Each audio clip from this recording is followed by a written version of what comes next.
నరేంద్ర మోదీ ప్రధానిగా బాధ్యతలు చేపట్టి 10 ఏళ్లవుతుంది. ఈ 10 ఏళ్ల కాలంలో ఆయన అద్భుత విజయాలను సొంతం చేసుకున్నారు. జమ్మూ కాశ్మీర్కు ప్రత్యేక అధికారాలు కల్పించే ఆర్టికల్ 370ని రద్దు చేసి అందరి మన్ననలు పొందారు. కశ్మీర్ లోయలో ఉగ్రవాదంపై మోదీ సర్కార్ ఉక్కుపాదం మోపింది. చట్టసభల్లో మహిళలకు 33% రిజర్వేషన్లు కల్పించి వనితా లోకంతో శభాష్ అనిపించుకున్నారు.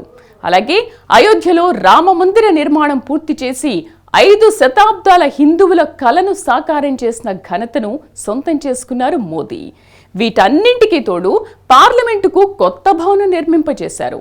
10 ఏళ్లుగా అధికారంలో ఉన్నప్పటికీ అవినీతి మరక అంటని రాజకీయవేత్తగా ప్రత్యేక గుర్తింపు పొందారు నరేంద్ర మోదీ.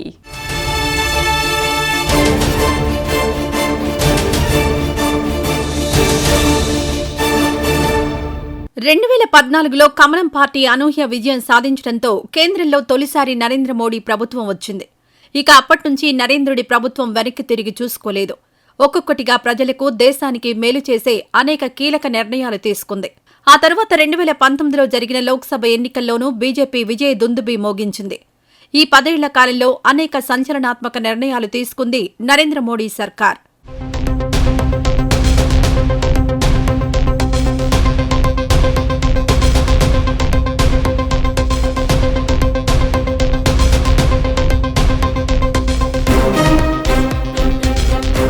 అది 2019 ఆగస్టు 5వ తేదీ. ఆ రోజు నరేంద్ర మోడీ నాయకత్వంలోని కేంద్ర ప్రభుత్వం ఓ సంచలన నిర్ణయం తీసుకుంది. జమ్మూ కాశ్మీర్కు ప్రత్యేక ప్రతిపత్తి కల్పించే ఆర్టికల్ 370ను నరేంద్ర మోడీ సర్కార్ రద్దు చేసింది. జమ్మూ కాశ్మీర్ రాష్ట్రాన్ని విభజించి 2 కేంద్రపాలిత ప్రాంతాలుగా ఏర్పాటు చేసింది. ఇందులో ఒకటి జమ్మూ కాశ్మీర్ కాగా రెండోది లడఖ్. ఈ నేపథ్యంలో కాశ్మీర్ లోయలో ఉగ్రవాదంపై ఉక్కుపాదం మోపింది. కేంద్ర ప్రభుత్వం ఉక్కుపాదం మోపడంతో కాశ్మీర్ లోయలో ఉగ్రవాదం తగ్గుముఖం పట్టింది. దీంతో గతంలో తుపాకుల చప్పుళ్లు వినిపించిన కాశ్మీర్ లోయ రూపురేఖలు ప్రస్తుతం మారిపోయాయి. కాశ్మీర్ లోయలో ప్రస్తుతం ఎటు చూసినా పర్యాటకులు కనిపిస్తున్నారు. నరేంద్ర మోడీ సర్కార్ తీసుకున్న నిర్ణయం ఫలితంగా కాశ్మీర్లో మళ్లీ పర్యాటకుల సందడి నెలకొంది.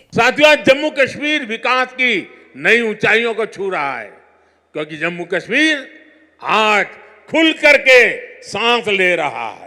बंदिशों से ये आजादी आर्टिकल 370 हटने के बाद आई है. दशकों तक सियासी फायदे के लिए कांग्रेस और उसके साथियों ने 370 के नाम पर जम्मू कश्मीर के लोगों को गुमराह किया, देश को गुमराह किया. 370 से फायदा जम्मू कश्मीर को था या कुछ राजनीतिक परिवार वही इसका लाभ उठा रहे थे. जम्मू कश्मीर की आवाम ये सच्चाई जान चुकी है कि उनको गुमराह किया गया था. कुछ परिवारों के फायदे के लिए जम्मू कश्मीर को जंजीरों में जकड़ दिया गया था.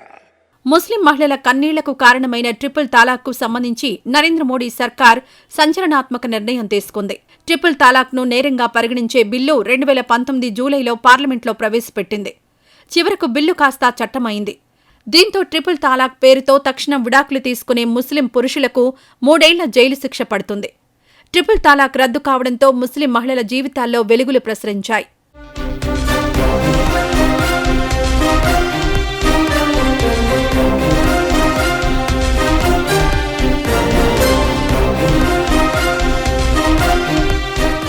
చట్టసభల్లో మహిళలకు 33% రిజర్వేషన్లు కల్పించడం అనేది ఎప్పటినుంచో ఉన్న డిమాండ్. అయితే అనేకానేక అవరోధాలు ఎదురుకావడంతో బిల్లు పెండింగ్లో పడింది. ఎట్టకేలకు మహిళలకు సంబంధించిన 33% రిజర్వేషన్ల బిల్లును సాకారం చేసింది నరేంద్ర మోడీ ప్రభుత్వం. ఆధునిక భారత రాజకీయాల్లో మహిళా రిజర్వేషన్ బిల్లు ఓ చారిత్రక ఘట్టం. దాదాపు 27 ఏళ్ల మహిళల సుదీర్ఘ కలను నరేంద్రుడి నాయకత్వంలోని కేంద్ర ప్రభుత్వం సాకారం చేసింది.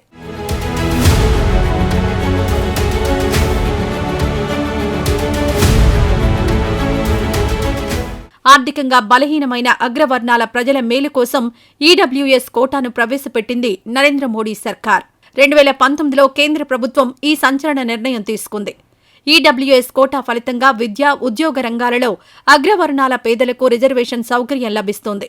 అయితే ఈడబ్ల్యూఎస్ కోటా అర్హత పొందడానికి ఒక వ్యక్తి కుటుంబ ఆదాయం ఏడాదికి 8 లక్షల రూపాయలు మించకూడదని షరతు విధించింది కేంద్ర ప్రభుత్వం. వస్తు సేవల పన్ను విషయంలో నరేంద్ర మోడీ ప్రభుత్వం ఓ కీలక నిర్ణయం తీసుకుంది. అదే జీఎస్టీ. స్వతంత్రం తర్వాత భారతదేశం తీసుకున్న అత్యంత ముఖ్యమైన పన్ను సవరణే జీఎస్టీ. కేంద్ర ప్రభుత్వం తీసుకున్న ఈ నిర్ణయంతో కేంద్రం, రాష్ట్ర పన్నులు ఒకే గొడుగు కిందకొచ్చాయి. అంతేకాదు లక్షలాది మంది వ్యాపారులను పన్ను పరిధిలోకి తెచ్చింది సర్కార్. దీంతో ప్రభుత్వ ఆదాయం కూడా భారీగా పెరిగింది.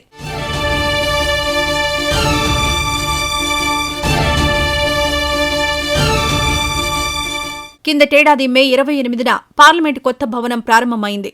సాక్షాత్తు ప్రధాని నరేంద్ర మోడీయే కొత్త పార్లమెంటు భవనాన్ని ప్రారంభించారు. కొత్త భవనాన్ని పార్లమెంట్ ఆఫ్ ఇండియాగా ప్రకటించారు. అమృత కాలంలో భారతదేశ అత్యున్నత చట్టసభ సమున్నత లక్ష్యాలతో ముందుకెళ్తున్నట్లు నరేంద్ర మోడీ చెప్పారు. పార్లమెంటు కొత్త భవనం నిర్మాణానికి పెద్ద కసరత్తు జరిగింది. 2020 డిసెంబర్ 10న కొత్త భవనానికి ప్రధాని నరేంద్ర మోడీ శంకుస్థాపన చేశారు. కొత్త భవనం నిర్మాణ పనులు శరవేగంగా జరిగాయి. అంతిమంగా పార్లమెంటు కొత్త భవనం సర్వాంగ సుందరంగా రూపుదిద్దుకుంది.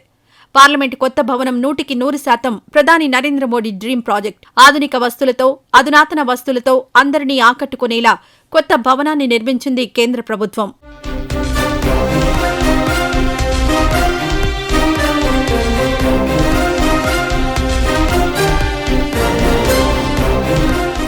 స్వచ్ఛ భారత్ అభియాన్.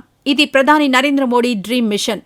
దేశంలో పారిశుద్ధ్యాన్ని ప్రోత్సహించడానికి 2014లో గాంధీ జయంతి రోజున ప్రధాని మోడీ స్వచ్ఛ భారత్ అభియాన్ను ప్రారంభించారు.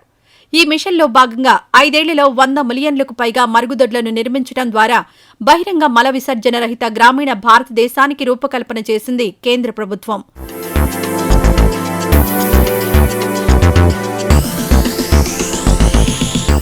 మరోవైపు అయోధ్య రామమందిర అంశం నరేంద్ర మోడీ రాజకీయ ప్రస్థానంలో ఒక కీలక ఘట్టంగా మారింది.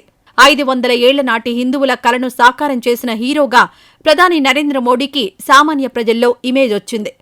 ప్రధాని కుర్చీలో నరేంద్ర మోడీ కాకుండా మరో నాయకుడుంటే అయోధ్యలో రామమందిర నిర్మాణం ఇప్పటికీ అసంపూర్ణంగానే ఉండేదన్న అభిప్రాయం సమాజంలో నెలకొంది. పార్టీలకు అతీతంగా ప్రజలు ఈ అభిప్రాయాన్ని వ్యక్తం చేస్తున్నారు. కరసేవకుడిగా సంకల్పం తీసుకున్న నరేంద్ర మోడీ ప్రధాని అయ్యాక సంకల్పాన్ని నెరవేర్చుకున్నారన్న అభిప్రాయం సామాన్య జనంలో వినిపిస్తోంది.